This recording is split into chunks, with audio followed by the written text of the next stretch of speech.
Lock it in and rip the knob off. You're tuned in to the #1 show on the planet. The Heffron and Reep Show. The comedian, John Heffron, in his habitat, inches closer and closer to the podcast mic. He doesn't migrate to it with the consistency of others in his species. Nonetheless, he, like all in the podcast world, is hoping for more subscribers. And maybe, just maybe, someone purchases his book. This is the epicenter of audio. Aha! I love it. It's awesome. Can't get enough of it. Oh, yeah. You guys are the best. Heffron and Reep. I love you, love you, love you. The Heffron and Reep Show. Hey, everybody. Welcome to the Heffron and Reep Show. I'm doing this in my dining room, my great hall. Many of you know I live in a 20,000 square foot house. So it just sounds empty any place I go because it's just big. Hear that? It's the sound of a new kitchen table that doesn't soak up sound. Anyway, you might be asking yourself, hey, John Heffron, where's Jon Reep? Isn't it Heffron and Reep? Where is Reep? We see Heffron. He's off today. He's off. You know what? Usually I'm the one who doesn't make the show because that's my work ethic.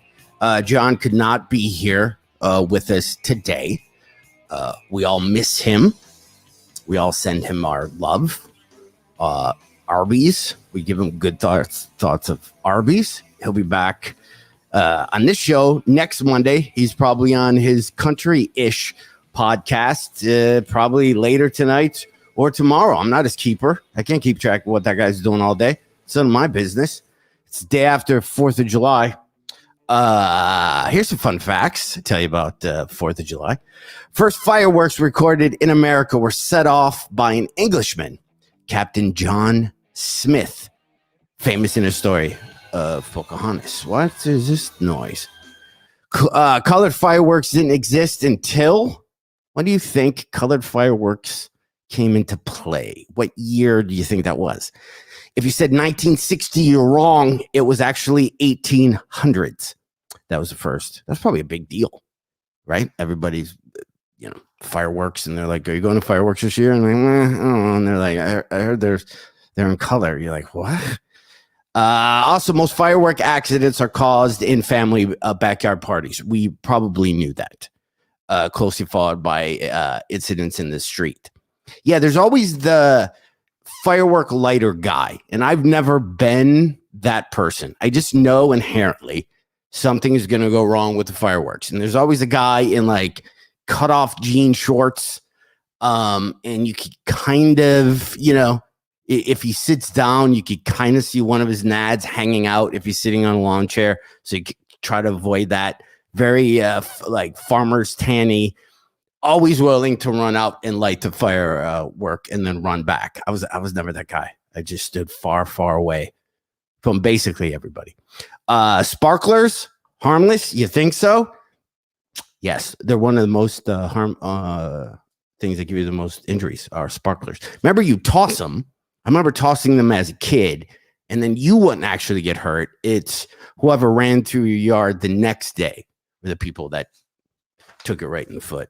Anyway, as you know, Mr. Reep is not on today's show, so I was going to bail myself and decided, no, John Heffron, it's time your work ethic changes, and it's time that you just get off the couch and you just try to do stuff because other people do stuff, so I should do stuff. But I didn't want to do stuff by myself, so I asked my super, super, super duper good friend, Tammy Pescatelli, to come on the program.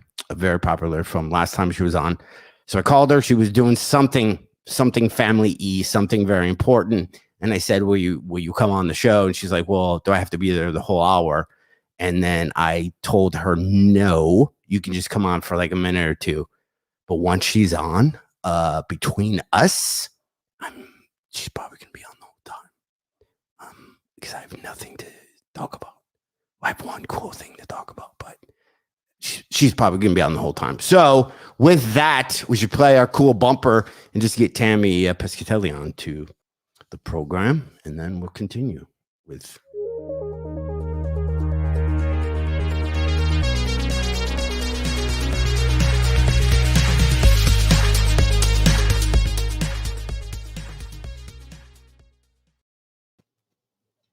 Oh, well, geez.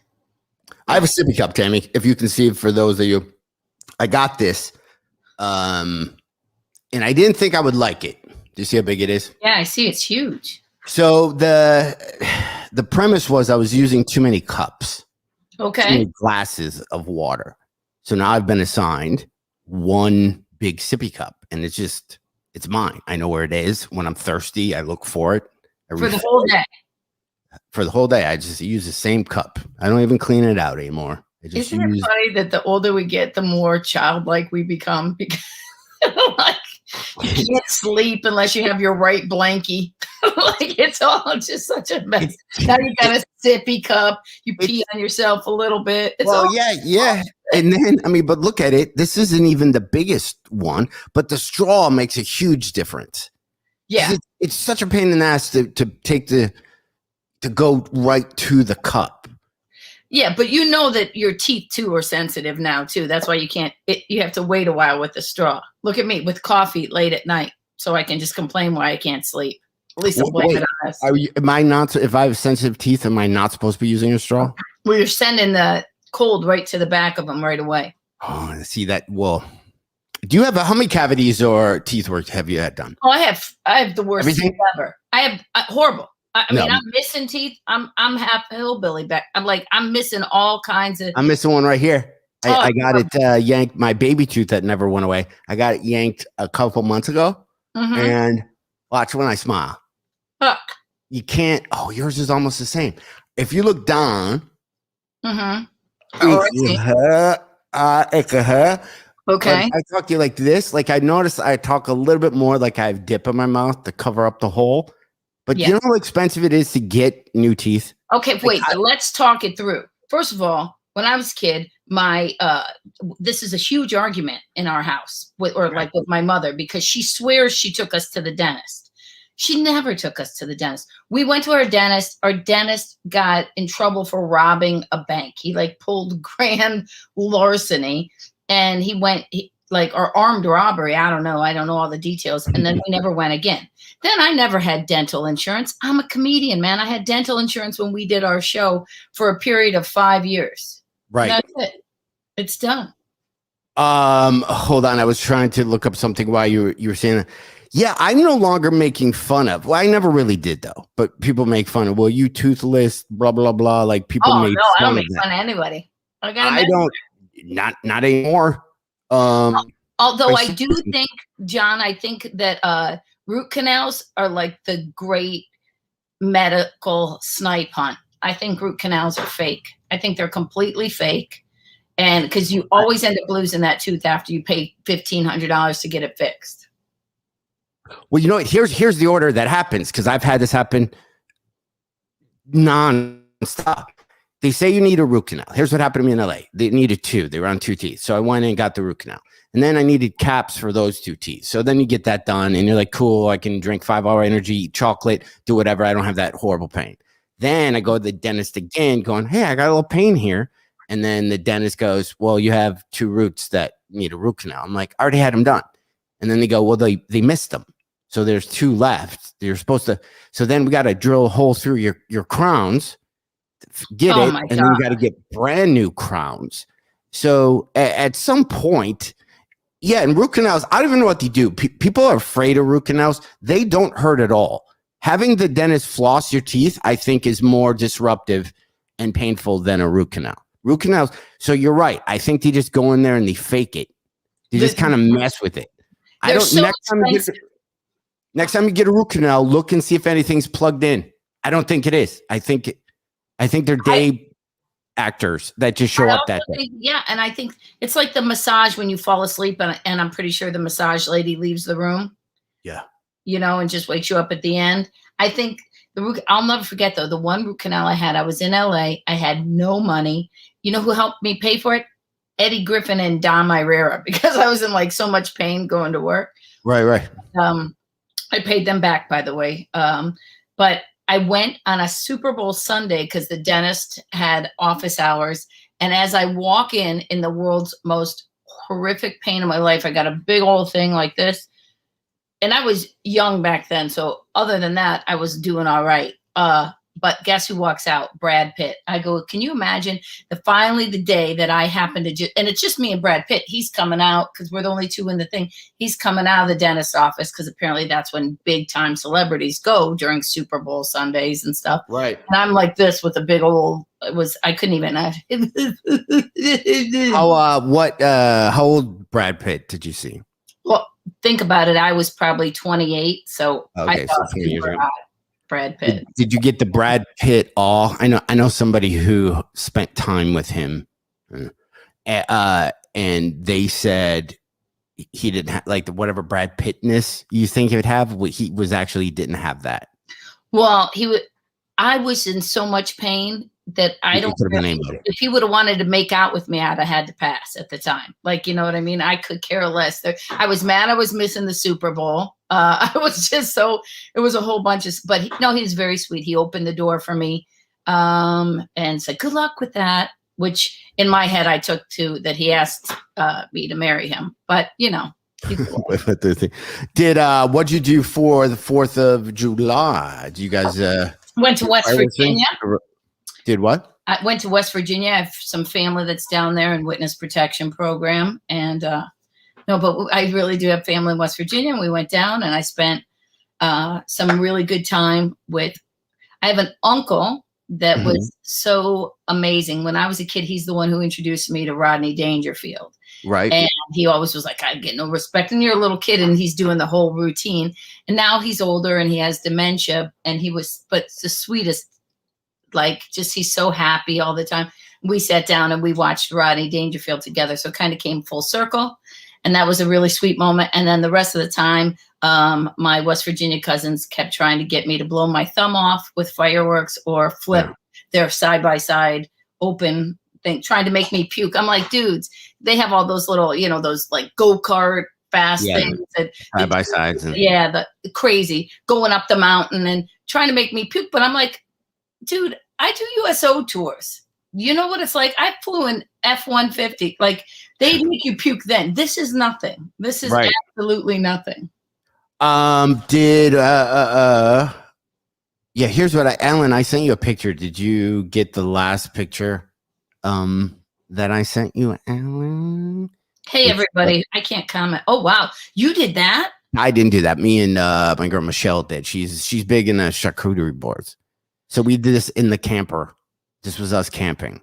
Well, it's really cute.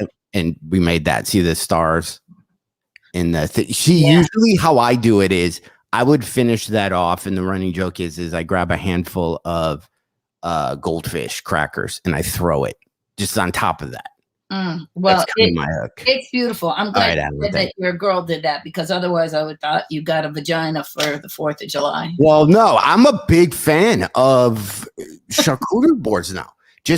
I'm going to I'm big into chalk paint and flipping furniture. Yeah, of course. I'm just like buying. I'm afraid to paint anything, but I just keep buying pieces of furniture that I'm going to sand and then flip. And then I came up with this idea that I would think would work as a store.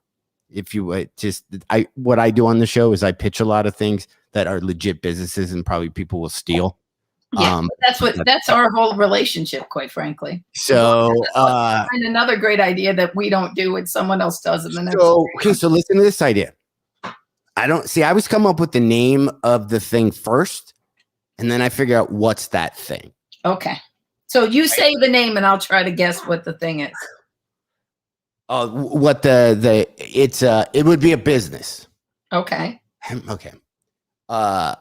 Before and after.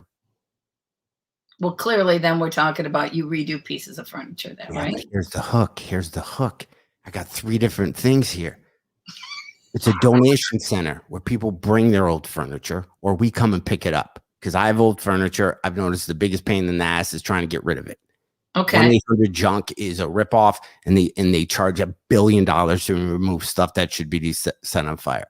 I don't mean the ripoff. I think they're really expensive, right? Because they go by height and then they stack everything straight up and then they charge you. That's their move. Okay. So anyway, so we pick up your furniture and it's in the back warehouse.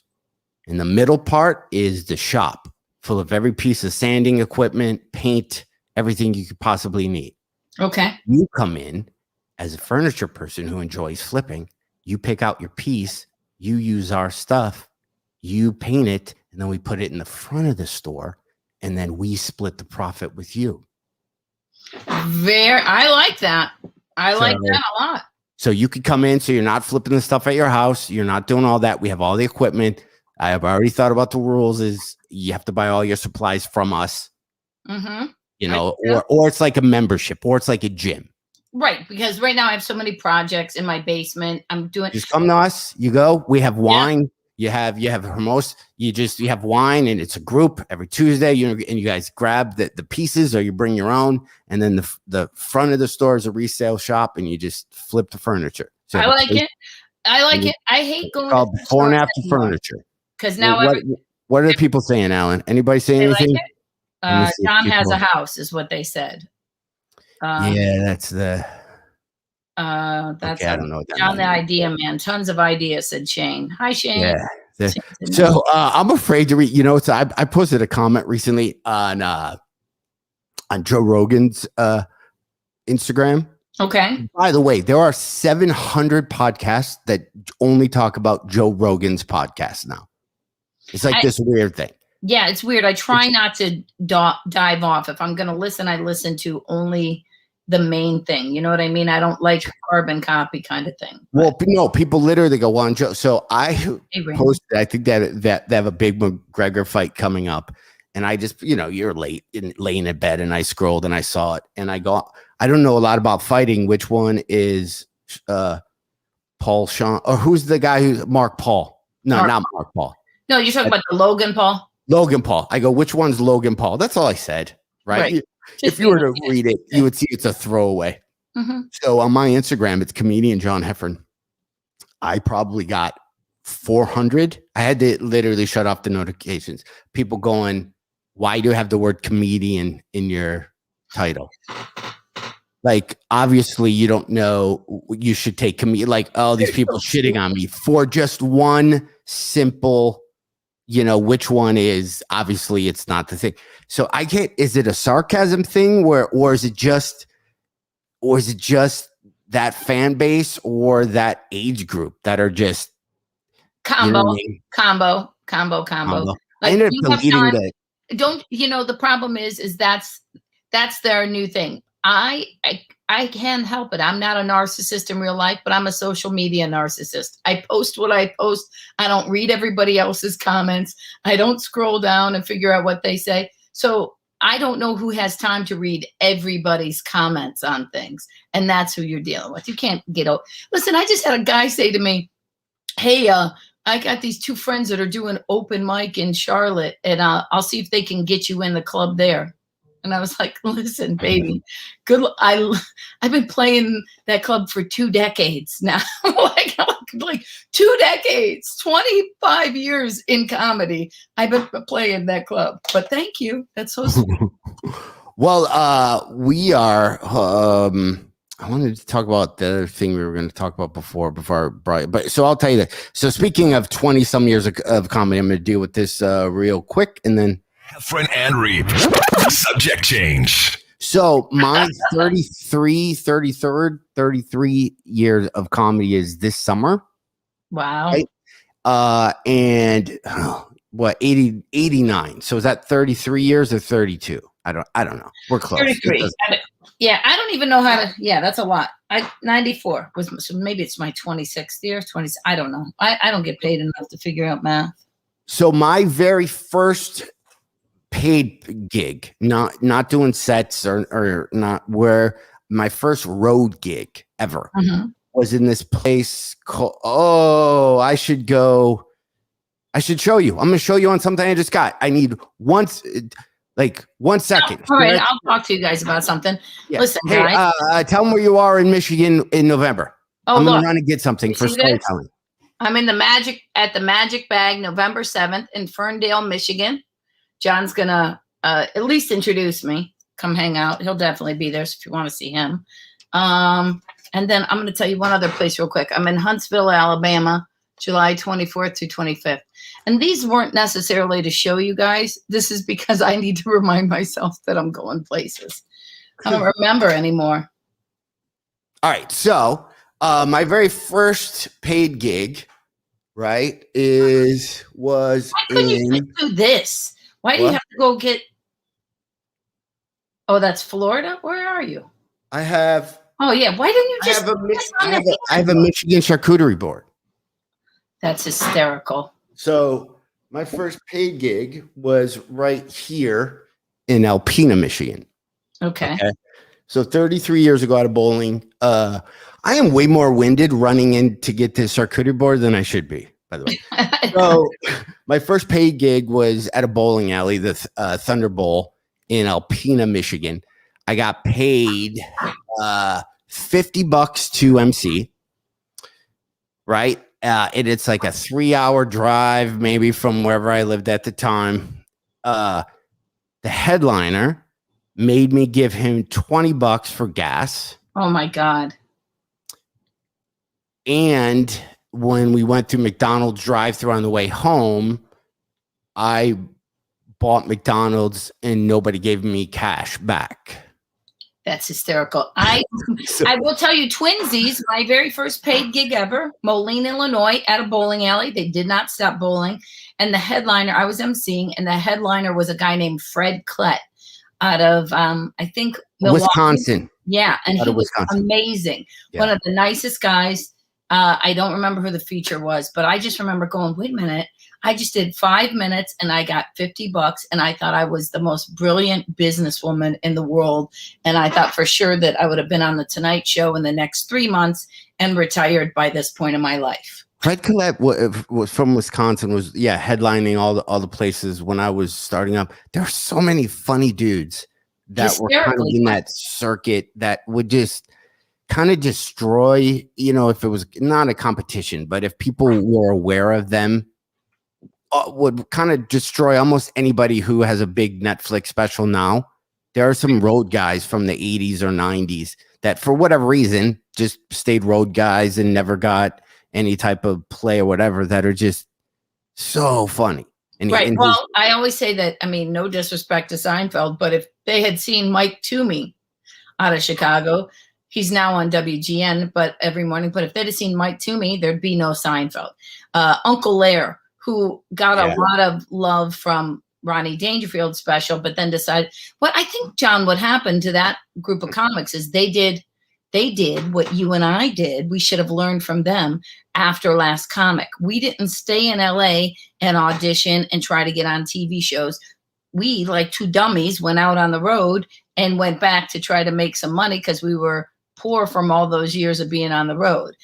And if we'd have stayed in LA, we might have huge careers right now where you would have got respect from posting on Joe's podcast comment. Yeah, I don't know. It's just not I'm trying to figure out how to be, I don't know. Maybe at 51, it's too late for me to become a bruh comic.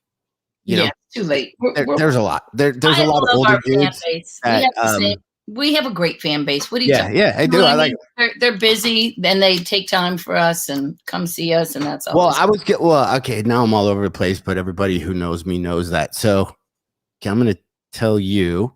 Okay, I just said I was going to save this story till next week, but I'm not going to, Tammy, because we're talking about this. You're so crazy. Okay, so this is my friend of 20 years, and this is how every single one of our conversations go. Yeah, start out with a brilliant idea that's going to make us both billionaires. We have Tesla ideas at the top of our conversation. And by the end of the conversation, we're so exhausted that not only does nothing get done, we don't even really say goodbye. We just kind of peter off the phone and no one's there anymore. So I'm going to save this article that I found. It was about last comic winners and, what's become of us.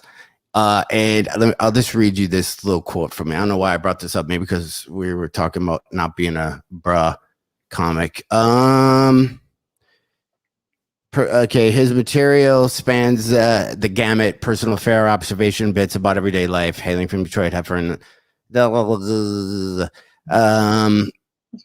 Okay, he's still touring widely.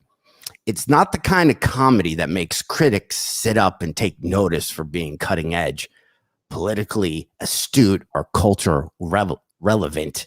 But Heffron brings his middle-class white guy take to a range of subjects. So I didn't know as a comedian I was supposed to be cutting edge or politically astute or culturally relevant. I didn't know. I thought I was supposed to be entertaining.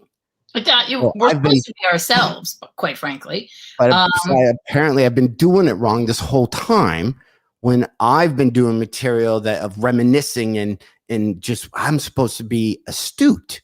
I don't even know how to be astute. Let alone spell it. I was astute already. So anyway, so the bowling. So first What gig. level did they have you, by the way, though? Where were you in the rankings? Of 1 to 10? One I being the didn't know best there were winner. 10 seasons to have 10 winners. I mean, I knew John and I knew Eliza, and technically we could have Zoe, but I don't even know any. Oh, and who won the first year of Dat? So there's 6 people that I didn't know won that show.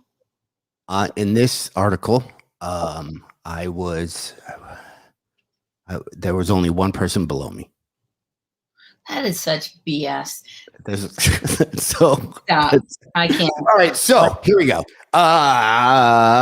First paid gig, Alpena, Michigan.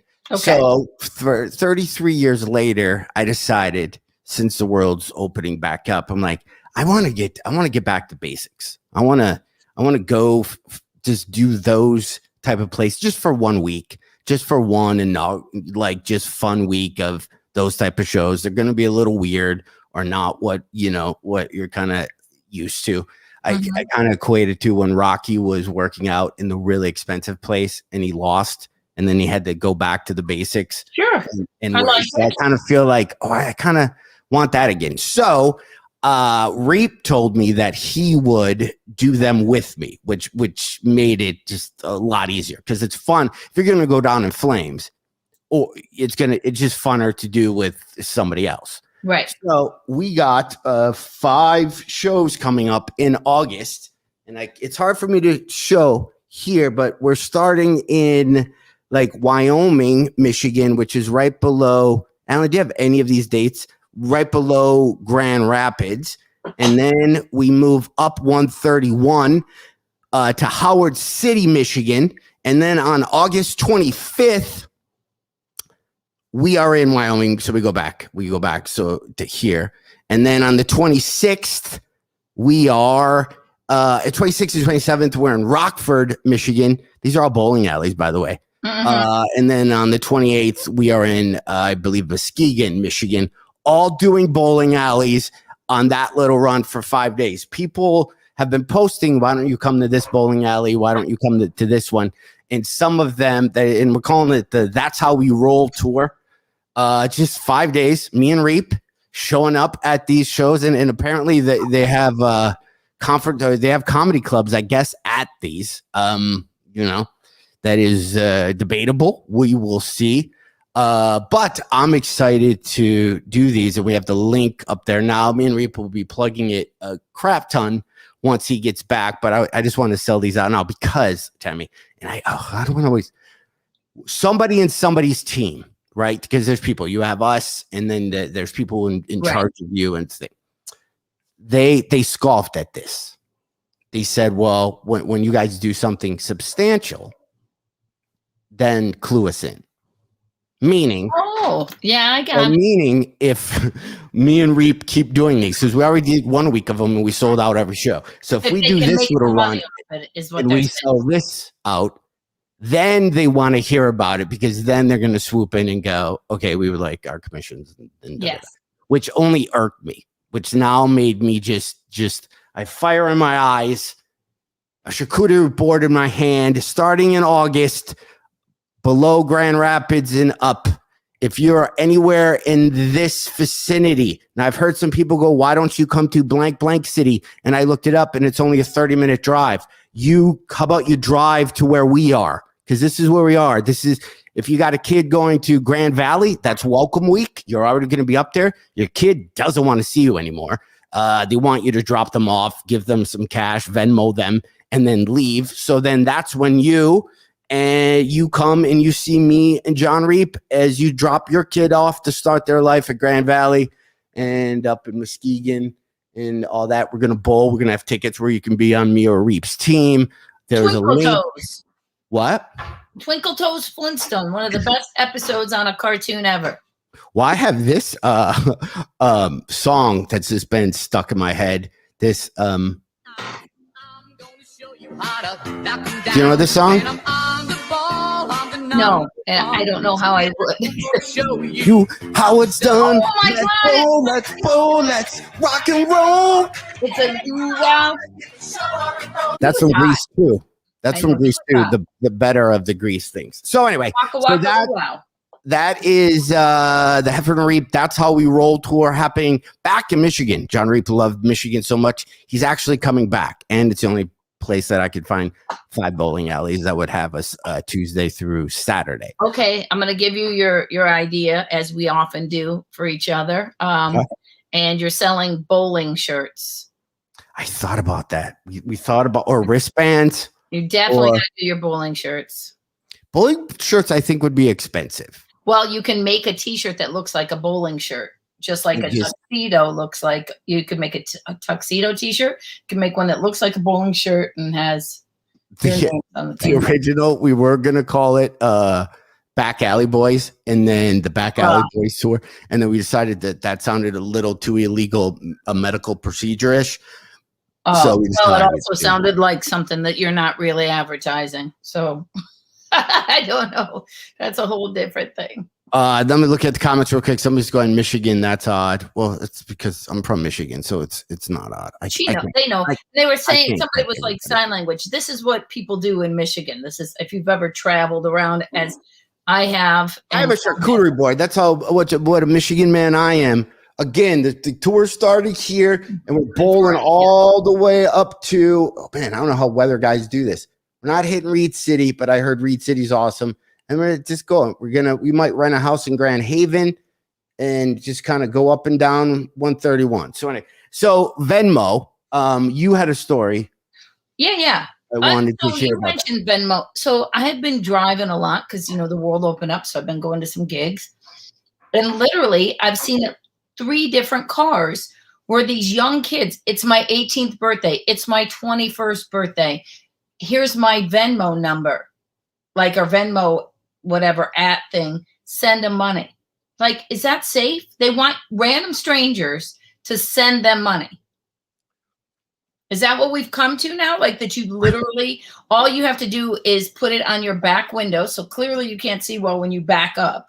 You know how like you say like Michigan or bust? No. Now they want for nothing. This is the generation. Because I'll send you $20 to get the hell out of my lane. That's what I'll do. It's annoying. Oh, that's interesting. That's if you could, you pay the car in front of you to stop doing something. Right. Like you could Venmo somebody. I'll give you $5 if you can just pick a fucking speed. Right. Get out of the way. Just move over. Here's $1. Go buy yourself something pretty. Yeah. I think I sent Alan the picture of it. It's the craziest thing. I mean, when I was a kid, I remember they used to put your CB handle. If you wanted to, you could put it in your back window. You could send away and get a little sticker made up of your CB handle so people could ask for you. But I mean, that's like short. I would never, if I saw my kid had the back, he's 13, he's got 5 years or maybe 3 years Mm-hmm. to be driving around, if he was driving around and had a Venmo thing, Venmo me money, I literally would. It's almost like a weird, and Alan didn't get your picture, Tammy, if you want to resend it. How about I just show you? I don't know. Yeah. Okay, but there's going to be a girl's name on it, and No one's going to give her cash. And Alan, can you for speaking of Venmo, can you post ours? Yeah. I don't know why you didn't get it, Alan. It happens all the time. You put up your. I mean, I'm on block. Do you not love me anymore? Let me see. Guess what? I don't even see it. It's like the girls thing just made it disappear. It's on my Instagram. Just take a look. If I do this right now, I get lost. You know me. I can't. Yeah, that's what I start doing, and I start looking at I hit select, and I just start deleting pictures. There it is. It's okay. Okay, I'll put my finger over her license plate. Can you see that? Kinda. Yeah. So it says something. Yeah, her birthday. It says 21st Why would people do that? Because then, buy me a shot. And it's got her Cash App and her Venmo. Is that what we're doing now? Really? Get a job. I've seen enough psycho movies where somebody's going to follow her into a store, and is going to go, Vanessa, and she's going to go, yeah, I'm Vanessa. Hey, you don't remember? I'm your dad's friend. It's thing. Yeah, I was supposed to have it was your birthday or something. I bet you she would forget. Yeah. That all that info is literally on the car. I do a whole bit in my act on my last special about putting those stupid little stick figure families on the back of your car, because you let people know that it's a mom and a boy and a girl and a bird. Like you don't even have a dog. The thing you're just like pedophiles follow this vehicle, the children. There you go. Oh, there we go. Beat him a shot, and then there we go. You know what though? Venmo and Cash App, it's such a weird thing that we're in. And as comics or as a podcaster, we kind of get busted for doing it also, where it just seems like actually me and Would you do Venmo me? Yeah, okay. Listen. Well, I wish we could see. Do you use Venmo or Cash App? I just started Cash App. I use Venmo. I like to PayPal people, quite frankly, because so do I. But then that almost seems like it's 1970s when you go, do you take PayPal? People are like, oh, I don't have it. And like, oh my God. And then like anytime I get a haircut, that's how they want tips now, is you got to Venmo them, but you're paying 3%, 4%. Right. But it you know how it says like what you paid for? Like you can see whoever you follow or people, you could see their transactions. I know. On Venmo, it shows like that, so-and-so just paid this one, so-and-so paid. That's what happened to privacy. So you could track everybody. You could look and go, I know what that person's buying. I can do an OnlyFans, but I start naked and then people pay me to get dressed. Oh, that's good. I was thinking if you had a van, would you get trouble if you mooned people, right? If you had a thing, we'll moon you for $1, and then you put your Venmo, and for every $1 you got, you just moon people. I think people would do it, and you would drive from Michigan to Florida on 75. You'd probably make $2,000 by the time you hit Florida. But it seems like with Venmo and every podcast does it. Me and Reep on this podcast does it. We don't do it hardly ever because we have no sponsors or anything. It just seems like everybody's asking for money. Like every comic that I podcast, it's 20-minute Venmo. I'm trying to do this and it's like kind of enough. It seems everybody's begging. Like I have nothing to offer. Like do you do cameos?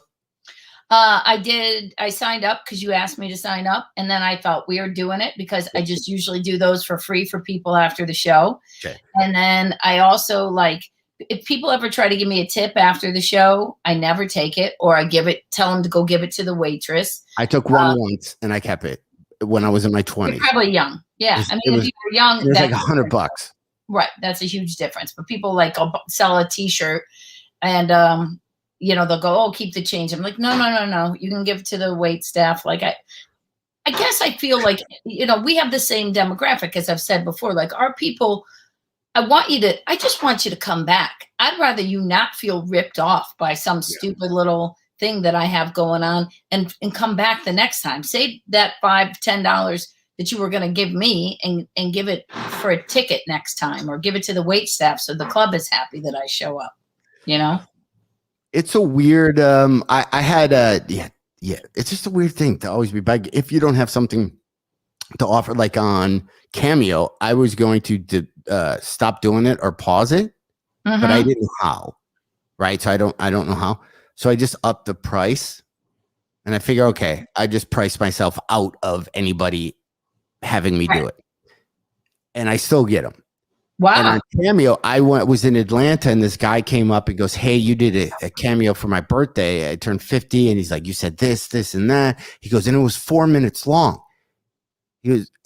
My wife thought it was going to be like 30 seconds, but it was 4 minutes. And that was and he was legitimately not impressed, but thankful that I did this Cameo thing. And then I looked at him, I go, "Dude, you guys paid me. It's what I'm not a saint here. I took $50 from you." But so I did 4 minutes, and I just felt after that, I'm like, I got to cancel my thing. Wait a second. I'm going to start my Cameo thing again. That's what I think I need to do. No, I mean, I have confidence enough in me to get on stage, or whatever need for attention that I had has been satiated. But I don't believe in, like, I mean, even in the old days when people wanted autographs, I didn't even have anything with me. People go, "You have something to sign?" No, nothing. I don't have headshots. There are people I know that carry headshots. I'm just not I guess I don't. I love what I do, but I just never think about it in a monetizing way, which is why I probably should put my Venmo on the back of my car. I know we should have did some type of what's called with Jerry Lewis, like telethon with our Venmos. Yeah, for sure.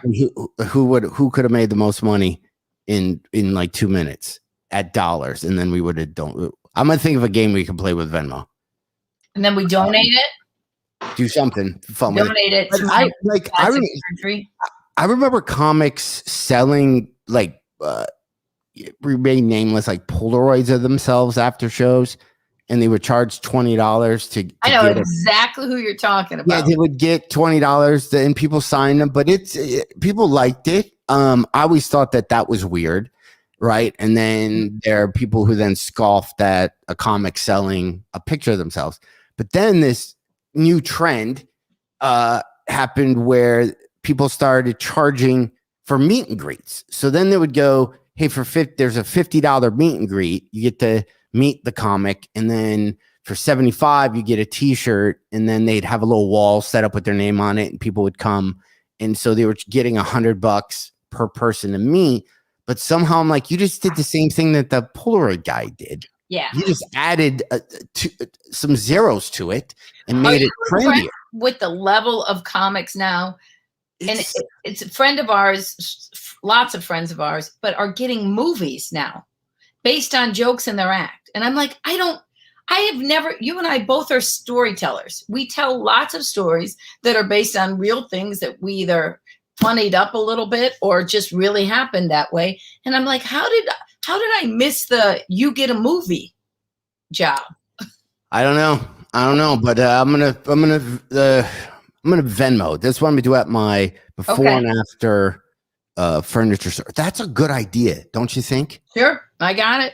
You come in and you pick the project you want to work on, and then we just in the house takes 50, and then either you either pay a membership that covers your cost of material a month, so you're not. That's a franchise, and you just go. That's a franchise. There's got to be one baller out there. One up tomorrow. Shane Flint, you're out there. I know you're a baller. You come on, dude. Just go fund me. Where's he at? Did he leave? Flint come in the middle of the show. I'd have that guy running, asking questions. Topher Morrison's on. Topher, if you're still there, he would be a good guy to run it. But anyway, yeah. I looked at websites that I had, by the way. Man, I'm all over the place.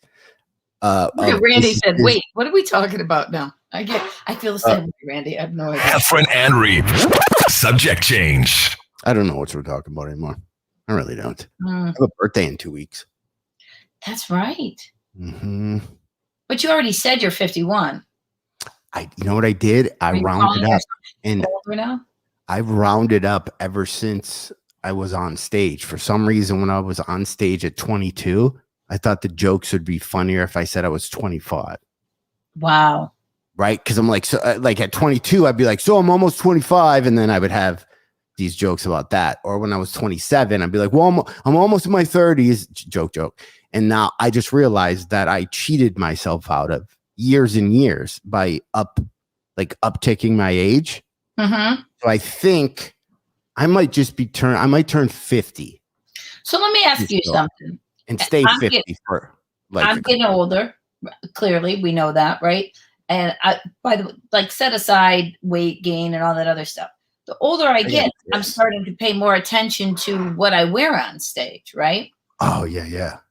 Does that affect you as a guy? I mean, it's clearly you don't wear suits anymore. Like when people first got to know you, I don't wear the lesbian comedian uniform that I started in with the t-shirt, the vest, and the big jacket.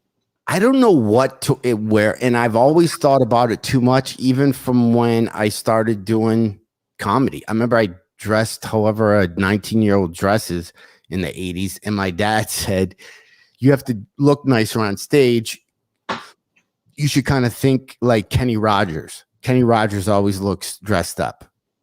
Okay, like in a fan line shirt and loafers. There's so much wrong with that statement. Yet it was always so. I always dress with the audience for a tie, meaning I'm not underdressed, but I'm not overdressed with the audience. So you just try to fit in there. And then as the comedy thing changes, 80s, there was sport jacket and jeans. And then, then there's a chunk of comics that it looks like laundry day. It's just, they're literally in hoodies and just a shitty t-shirt. And they just walk. Or now the trend I was noticing at the Comedy Store before I moved out is comics would wear their winter jackets on stage. Oh. So that's always funny to me that you're comic and you're just there's so much going on and you're just so aloof that you can't take off your jacket to perform in. That's hilarious to me. Right. I just think, and everybody does it. But to me, it just, as an audience member, you think, oh, this person's leaving or they want to go home. Right. Like I'm saying, you can wear a jacket. Like if you go Sebastian, he wears those leather things. That to me is not a jacket. I'm talking, you have your down jacket with your wool hat on still. North Face. Yeah, just North Face, and you're on stage for 2 seconds and you leave. Take off your jacket. You look silly. Well, we used to have those rules, if you remember, like when we started, I was just talking to an MC who was swearing, got dirty, and was talking with the crowd. And I said, dude, I'm not telling you what to do.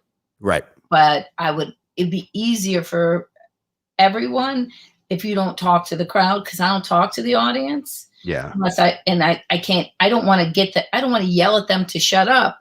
Right. Because you've amped them up, but it's up to you. And he was like, well, no one ever told me that. And I said, well, it's weird because when we started, everybody told us, don't say the F word. There were rules. Like I was point blank told by Sarah and I at the Cleveland Improv, your job isn't even to be funny. It's to frame the show. Like, don't swear, don't talk to the audience, dress nice. And there was another rule. I think it was announcements. I did a show once where the MC got on stage in shorts, and I don't understand doing comedy in shorts at all. But he got on stage in shorts, and he kept eating it every set. He's like, "Do you have any advice?" I'm like, "Yeah, fucking dress like an adult. You look like you work here, or you just walked on stage. I wouldn't look at Yeah. I said like my home in shorts once. Not just across the street to the condo to change, because I was like, dude, I'm bringing you here so they can book you in the future. Yeah. Like you really got to present. You make me look bad when you show up in cargo shorts. You know? I don't know what to wear on stage more. I used to wear like a dress button-up shirt and jeans. like I remember that phase. right, and then maybe like a set of Converse, or And now I then wear. Christian Yeah. Audigier years. I remember those years. Yeah. Then I had like Air Force Ones, but being my age, you run the risk of trying to look too trendy. Right. Right, because now I have like skinny legs and my gut's gotten bigger. I even got those Spank, like a white T-shirt that goes under that you pull down. It's like a Spank Oh, that that's like cool. that puts your gut in, but then it like rolls up because it's so weird that it goes right about at my boobs. Like, so I have to then. So it's almost like that Pillsbury stuff where if you flick it too hard, it goes poosh. Honey, Remember I that? have pressurized rubber that I pull it all, and then after a while, I just stop. I don't care, and it just depends on if I care that day. I always pack it. I have a weird. I always watch, like Born Identity or those type of shows are my favorite, and I actually looked up and I was sure this how to dress like Jason Bourne. Like I want to dress like a spy. Those guys always dress just nondescript. It looks cool. Or I want to dress like Sting. So I have two options. I like that. I know. I don't how to find that, or I don't want to be. But you just go, oh, that guy's cool. I But know. you're not, because all 50-year-old guys have those, their cuffs or whatever. Yeah, what's on your shirt? The cuff, not cufflinks. Cufflink. Yeah, The you cuff. like your shirt. Every 50-something guy has those flip back where those things are super like paisley and there's a bunch of colors. Like that's a very stereotypical 50-something-year-old guy. Yeah, I think like just like a long sleeve, cool eyes on type sweater, dark, solid colors for you. Great. I had to stop. Like I was constantly, as I got older, I became less trendy, but almost more kind of Tomb Raider-y. Like I started like to dress tougher. I don't know, leather Tuscadero-y. And I'm like, okay, now that's going to look a little weird because I am grandma age for some of these people. I like Tomb Raider-y though. That makes sense. Yeah. I've been dressing that way, so I have to figure it out. It just depends on where. I feel weird. I gotta, we'll see. It's a. Now was it? I don't. What was it? You or what? I'm trying to think. Maybe it was Rachel. I was saying her name wrong. Feinstein. I don't know. I love her, but Right. Yeah. for sure. I remember she wore a skirt on stage once, and boy, some guy in the crowd just went after her, something about her legs or just something. And then she had to talk after. We were talking after. She's like, yeah, it's weird with women. If you wear a skirt, you've lost all the dudes are checking out your legs. If you walk, they're trying to catch a butt cheek or something. But if you go jeans, then you look frumpy. It's a thing, Yeah. Well, when I was young, there weren't a lot of women. So I always say I was cute by elimination because there weren't a lot of female comics, number one. And then a lot of them weren't young. And so I used to wear like 2 bras to not have big breasts. I was trying to tried not to draw your sexuality into it. And then a lot of these young girls came out and posed naked on their album cover and then complain about sexualizing the industry. And I'm like, I noticed that with a lot of people where they start and then pretty soon it's just like one picture of them in their underwear or bathing suit, and then it's all just butt shots, and I'm performing at and then butt shot. I do butt shots. They're just other people's butts. I just take picture of people's I think butts. that's the key. I think that's it. All right, so let's plug some stuff for yours again. I know you're at the Magic Bag here in Michigan. November 7th. Are you going to come? You're going to at least introduce me, right? Right here. So Tammy and my charcuterie board is, how do people do this? You're, right around here. Not Troy. You're going to be staying probably in Troy, but you're going to be, I went to first grade here in Staying at your house. You're going to bring your trailer and I'm going to stay in your trailer. Stay there. So you're in November, and then I'm going to show up at that show because 3 days later, I'm at the Comedy Castle in November. That's wonderful. So we will definitely show you around, maybe make you a charcuterie board, welcome you to Michigan. Oh, maybe Bag's a cool maybe I'll venue. give away a pair of tickets to your show at my show. Let's do it. What else? Hold on, Tim. Let me Here's find. where I am. I'm in Huntsville, Alabama, July 22nd to 25th. I don't like this. And a 5. Wait, What's that? say that again. Show me where you're at again. Huntsville, Alabama. You got a baby in a bar, Alabama. I'll be at Stand Up Live. Okay, so one thing when you're at Stand Up Live in Huntsville, I'm gonna tell you this now. Before you go there, right? We all love Dorfman. Yeah, I love that. There's one design flaw of that club, and I'm gonna tell you now, and you're gonna know exactly what I'm talking about. You're gonna be on stage. You're gonna be looking at the crowd. Yeah. To your stage right, there's a table D seat directly behind you. I know. I've been there, So and it's 95%. Don't spill drinks on that table. Flip it upside down. Don't let anybody sit there. Oh no, it's even worse for me, Don't let 'em sit. Heffron. I'm gonna explain to you why. Look, I feel so bad for those people. I actually have to give people who sit at that table some kind of, I either buy them drinks, a t-shirt, whatever, a hug. I feel so bad that they have to see that profile the entire time. You should wear a jacket that says, I don't care about these people, do you? And then they read that the whole time. So you're in Alabama then. Where else? What other dates? God. I got July 17th in Cedar Rapids, Iowa with Mitch Fatel and Alonzo Bowden, our friend, doing the Cancel This comedy tour. Cancel This. When we have you on, we will have you talk more about that because we love Alonzo. Having a lot of fun. I'm always hanging out with you. We love Mitch. Don't forget, we're going to post somewhere on this. If you're Michigan people and you feel like heading up towards the Grand Rapids, jumping on the 131, going north to maybe hit up some of these bowling alleys. Listen, me and Reep are going to have bowling teams. We're going to bowl against each other. There's going to be beer drinking. It's going to be fun. It's going to be a Michigan summer, whatever that Kid Rock's song is about Michigan in the summer. Yeah, and then I'm sure you're going to have drink specials like that. Drink specials, and there were 50. Maybe we might be the first comedy show that has a 50-50 raffle. Has that been done yet? Beginning of the show?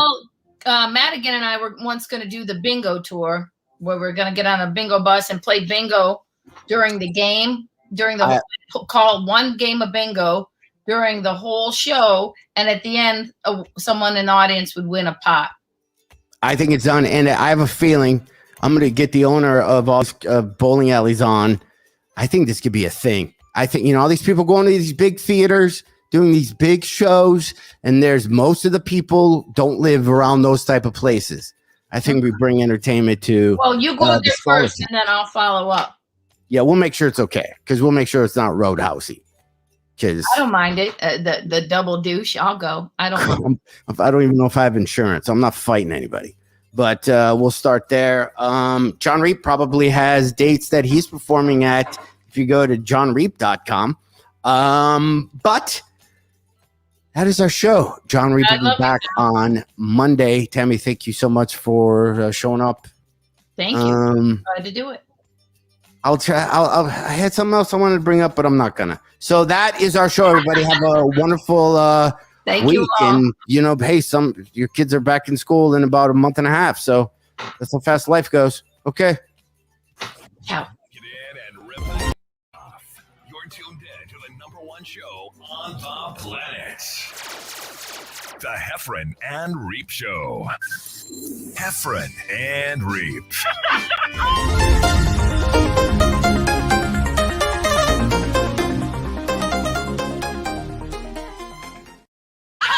Every once in a while, you guys are not boring. You're listening to